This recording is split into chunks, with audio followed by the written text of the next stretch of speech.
ಬೆಂಗಳೂರಿನಲ್ಲಿ ಮತ್ತೊಂದು ಬೈಕ್ ದುರಂತ ಆಗಿದೆ. ಹಂಪ್ಸ್ ಕಂಡು ಬ್ರೇಕ್ ಹಾಕಿದ್ದಾರೆ ಕಾರು ಚಾಲಕ. ಹಿಂದೆ ಇದ್ದಂತ ಬೈಕ್ ಚಾಲಕ ಏಕಾಏಕಿಯಾಗಿ ಕಾರಿಗೆ ಡಿಕ್ಕಿ ಹೊಡೆದು ಬಿಟ್ಟಿದ್ದಾನೆ. ಈ ಬೆಂಗಳೂರಿನಲ್ಲಿ ಒಂದು ಕಡೆ ಈ ಗುಂಡಿಗಳದ್ದು ಸಮಸ್ಯೆ, ಮತ್ತೊಂದು ಕಡೆ ಹಂಪ್ಸು, ಸಿಕ್ಕಾಪಟ್ಟೆ ಹಂಪ್ಸು.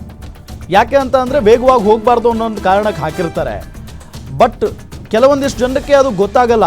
ಕಾರ್ನಲ್ಲಿ ಸ್ಪೀಡಾಗಿ ಹೋಗ್ತಾ ಇರ್ತಾರೆ. ಆ ಕಾರ್ ಚಾಲಕ ನೋಡಿ ಏಕಾಏಕಿಯಾಗಿ ಬ್ರೇಕ್ ಹೊಡೆದಿರೋ ಹಿನ್ನೆಲೆ ಹಿಂದೆ ಬರ್ತಾ ಇದ್ದಂಥ ಬೈಕ್ ಚಾಲಕ ಪಾಪ ಆತನಿಗೆ ಬ್ಯಾಲೆನ್ಸ್ ಮಾಡೋದಕ್ಕೆ ಸಿಕ್ಕಿಲ್ಲ. ಹಾಗಾಗಿ ಹೋಗಿ ಡೈರೆಕ್ಟಾಗಿ ಕಾರಿಗೆ ಡಿಕ್ಕಿ ಹೊಡೆದಿದ್ದಾನೆ. ಹಿಂದೆಯಿಂದ ಡಿಕ್ಕಿ ಹೊಡೆದ ರಭಸಕ್ಕೆ ರಸ್ತೆಯಲ್ಲೇ 3 ಅಡಿ ಮೇಲೆ ಹಾರಿ ಬಿದ್ದಿದ್ದಾನೆ ಆ ಬೈಕ್ ಸವಾರ. 3 ಅಡಿ.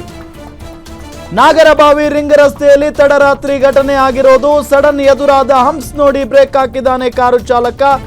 ಆಗ ಹಿಂದೆ ಬರ್ತಾ ಇದ್ದಂತ ಬೈಕ್ ಸವಾರ ಕಂಟ್ರೋಲ್ ತಪ್ಪಿ ಕಾರಿಗೆ ಡಿಕ್ಕಿ ಹೊಡೆದು ಬಿಟ್ಟಿದ್ದಾನೆ. ಯಾರಿಗಾದ್ರೂ ಕಂಟ್ರೋಲ್ ಮಾಡೋದಕ್ಕೆ ಸಾಧ್ಯ ಇಲ್ಲ. ಬೈಕನ್ನು ಏನಾದರೂ ಸಡನ್ ಆಗಿ ಬ್ರೇಕ್ ಹಿಡಿದು ಬಿಟ್ರೆ ಆತ ಮುಂದೆ ಹೋಗಿ ಬೀಳ್ತಾನೆ, ಅಥವಾ ಇನ್ನೇನೋ ಸ್ಕಿಡ್ ಆಗಿಬಿಡುತ್ತೆ ಬೈಕು. ಬೈಕ್ ಸವಾರನಿಗೆ ಗಂಭೀರ ಗಾಯಗಳಾಗಿದೆ. ಆಸ್ಪತ್ರೆಯಲ್ಲಿ ಚಿಕಿತ್ಸೆಯನ್ನು ನೀಡಲಾಗ್ತಾ ಇದೆ. ಜ್ಞಾನ ಭಾರತಿ ಸಂಚಾರಿ ಪೊಲೀಸ್ ಠಾಣೆಯಲ್ಲಿ ಪ್ರಕರಣ ದಾಖಲಾಗಿರೋದು. ನಿಜಕ್ಕೂ ಕೂಡ ಭಯಾನಕ ಅಪಘಾತ ಏನೇ ಇದು. ಬೆಂಗಳೂರಿನಲ್ಲಿ ಇಂಥ ಘಟನೆಗಳನ್ನ ನೋಡ್ತಾನೆ ಇರ್ತೀವಿ ಆಗಾಗ. ಒಬ್ಬ ಕಾರು ಚಾಲಕ ಮಾಡಿರುವ ತಪ್ಪಿಗೆ ಪಾಪ ಬೈಕ್ ಸವಾರ ಇಲ್ಲಿ ಒದ್ದಾಡ್ತಾ ಇದ್ದಾನೆ. ಬೆಂಗಳೂರಿನಲ್ಲಾಗಿರುವಂಥ ಘಟನೆ ಇದು. ದೊಡ್ಡ ದುರಂತ. ಮುಂದೆ ಸ್ಪೀಡಾಗಿ ಹೋಗ್ತಾ ಇದ್ದಾನೆ. ಮುಂದೆ ಒಂದು ಹಂಪ್ಸ್ ಇದೆ. ಆತನ್ನ ನೋಡೇ ಇಲ್ಲ ಆತ ಬೈಕ್ ಕಾರು ಚಾಲಕ. ಈಗ ಸ್ಪೀಡಾಗಿ ಹಂಪ್ಸ್ ಸಾರಿಸ್ಬಿಟ್ರೆ ಮುಂದೆ ಇನ್ನೇನೋ ಆಗ್ಬಿಡ್ಬೋದು ಅನಾಹುತ. ಸೊ ಹಂಗಾಗಿ ಸಡನ್ ಆಗಿ ಬ್ರೇಕ್ ಹಾಕ್ಬಿಟ್ಟಿದ್ದಾನೆ. ಹಿಂದೆ ಬರ್ತಾ ಇದ್ದವನು ಅವನಿಗೆ ಗೊತ್ತೇ ಆಗಿಲ್ಲ ಪಾಪ. ನೋಡಿ ಅಲ್ಲಿ ಈ ದೃಶ್ಯಾವಳಿಯನ್ನು ನಿಮಗೆ ತೋರಿಸ್ತಾ ಇದ್ದೀವಿ ನಾವು.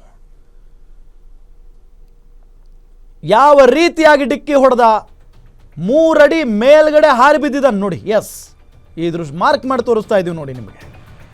ಮುಂದೆ ಹೋಗ್ತಾ ಇದ್ದಂಥ ಕಾರು ಆರಾಮಾಗಿ ತನ್ನ ಪಾಡಿಗೆ ತಾನು ಒಂದು 60-70 ಸ್ಪೀಡಲ್ಲಿ ಹೋಗ್ತಾ ಇತ್ತು ಅಂತ ಕಾಣಿಸುತ್ತೆ ಅದು. ಸೊ ಸಡನ್ ಆಗಿ ಬ್ರೇಕ್ ಹಿಡಿದು ಬಿಟ್ಟಿದ್ದಾನೆ. ಹಿಂದೆ ಇದ್ದಂಥ ಬೈಕ್ ಸವಾರನಿಗೆ ಏನು ಮಾಡಬೇಕು ಅಂತ ಗೊತ್ತಾಗಿಲ್ಲ. ಎಕ್ಸಾಕ್ಟ್ ಆಗಿ ಹಿಂದೆ ಇದ್ದಾನ ಆತ.